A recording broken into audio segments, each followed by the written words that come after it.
Llega el momento de hablar de hábitos de vida saludable. Esta semana nos toca cuidar nuestra mente y eso supone que tenemos que saludar a Sergio García del Colegio de Psicólogos de Madrid. Bienvenido, ¿cómo estás? Hola, muy buenas, muy bien, ¿y vosotros? Una semana más contigo, es un placer. Salimos a la calle hoy para preguntar a la gente sobre la agresividad y la violencia, si somos violentos por naturaleza. Vamos a ver qué es lo que nos han contado y luego hablaremos de este tema. Qué interesante. ¿Somos agresivos por naturaleza o lo hacemos con el paso de los años?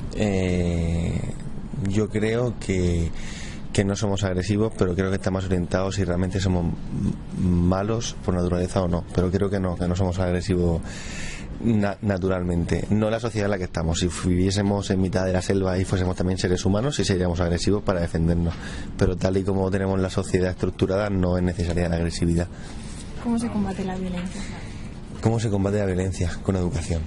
Le quitamos importancia a la violencia hoy en día, lo digo por el tema de los videojuegos, que son súper agresivos, o las noticias, vemos que son muy agresivas y las vemos como normales. Bueno, digamos que sí, que se ha banalizado, y más que quitarle importancia es no reflexionar sobre las consecuencias que pueda tener el que se vea tanta violencia. Yo creo que todo lo que somos se aprende, de forma indirecta o indirecta, todo se aprende a reír, se aprende a hablar, se aprende a ser violento, se aprende a ser una persona dulce. Creo que tus circunstancias, tu entorno y las cosas que vas viendo en tu desarrollo emocional y mental son las que te hacen ser una persona violenta o no violenta. Sergio, ¿qué diferencia hay entre agresividad y violencia? Mira, la agresividad es innata y tiene que ver que frente al otro pues tengo un sentimiento en el cual pues siento, ¿no?, que el otro me va a quitar mi puesto, siento que el otro no me gusta, siento que me va a quitar mi patata o mi galleta, entonces siento una agresividad y es innata. ¿Por qué? Porque se queda en el pensamiento. Todos frente a una situación determinada podemos tener un sentimiento de agresividad, eso sí. Ahora, la violencia es llevar a acto esa agresividad. La violencia ya es cuando quiero ocupar el sitio de la otra persona y entonces le doy una cachetada, entonces le doy un puñetazo. Ahí ya estoy ejecutando lo que era una agresividad. Es decir, que también para poder sobrevivir tenemos que tener cierta cuota de agresividad, es decir, que todo no nos gusta, que frente a la imagen de otra persona, pues nos tenemos que manifestar también. Nos tenemos ¿no? que manifestar, me suscita ciertas cosas. Oye, esta persona me ha dicho esto, claro. Esto no puede ser. Es decir, que la agresividad sí que forma parte del bagaje y de la relación. Ahora bien, la violencia ya es hacer un uso o un mal uso de esa agresividad y no poder haber llegado a la palabra, no poder haber visto, oye, ¿esto por qué me está molestando? ¿Y esto por qué me produce este sentimiento en mí? Y sin embargo, entonces lo ejecuto. Bueno, pues la violencia ya es otra cosa, ya tiene que ver con una cuestión instrumental. He agredido a una persona y por lo tanto eso sí que tiene que ver con la educación. Entonces, ¿nacemos violentos o es algo que en cualquier momento de nuestra vida sí que podemos sacar ese lado violento que tenemos?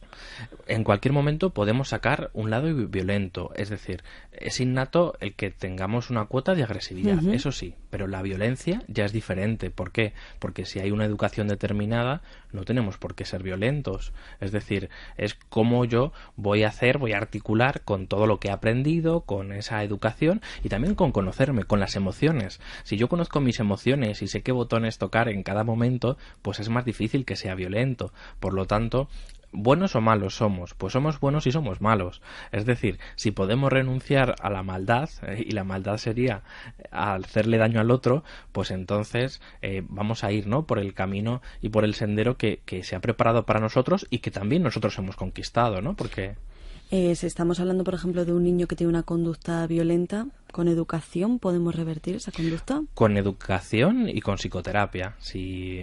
Tendríamos que ver a qué estamos llamando violencia. En ocasiones hay niños o hay etapas, por ejemplo, que se llama una etapa que es la transitividad. ¿Eso qué quiere decir? Que el niño de repente está jugando con el otro y le empuja. y aquel niño que ha empujado al otro es el que comienza a llorar. Y uno diría, ¿pero qué le está pasando? Bueno, es que él no lo sabe. Él estaba jugando a ver cómo era. Él estaba jugando a tocar, a conocer, y de repente, claro, ha visto que el otro ha hecho algo un poco rápido y ha comenzado a llorar. Es decir, que no siempre todo lo que catalogamos como violencia lo es. En ocasiones es otra cosa más sencilla. Después no. En la adolescencia, evidentemente, no se puede permitir la violencia, y a través de la psicoterapia uno va a poder ver cuáles son las causas que están produciendo ese malestar y esa violencia en nuestros adolescentes. En las consultas, ¿cómo se trata esa violencia? Pues mira, se trata en primer lugar haciendo entrevistas, se trata a través de la palabra. ¿Qué me está causando? ¿Por qué me siento inferior o superior a esta persona? ¿Por qué le estoy enjuiciando? ¿Por qué me cae tan mal? ¿Qué hay en mí que me toca? Es decir, muchas veces hay algo que no puedo soportar en el otro y en el fondo es que está en mí mismo. Entonces se trata un poco de averiguar a través de conversaciones por qué tengo esta agresividad y esta posterior violencia y por qué no la sé canalizar. En ocasiones también es que no tengo estrategias. ¿La estrategia cuál es? La palabra. ¿La estrategia cuál es? La alianza. ¿La estrategia cuál es? El alejarme de aquello que no me gusta. Es decir, todos nosotros hay cosas que nos gustan y que no nos gustan, pero sin embargo en el violento, y cuando se da y llegan a nuestras consultas, es porque están en el lugar inadecuado de manera permanente. Es decir, no están haciendo el trabajo de separarse de aquello que les perjudica. Por lo tanto, vamos a ver qué necesito yo en ese malestar para poder seguir y no buscar no construir la salud, no construir relaciones sanas. Si yo tengo relaciones sanas, es muy difícil que se dé la violencia. Entonces también es muy importante la gente que te rodea. Por supuesto, es fundamental el averiguar cuáles son aquellas relaciones que me pueden aportar y por qué no estoy haciendo lo que corresponde, que es tener amigos donde esa violencia no sea el pan de cada día. Por lo tanto, hay algo que yo me tengo que responsabilizar. Si hay una violencia repetida en muchas ocasiones es porque hay algo en mí que tengo que cambiar rápidamente. Muy interesante este tema, Sergio. Muchísimas gracias y te esperamos dentro de 2 semanas. Claro que sí. Muchas gracias a vosotros. Gracias.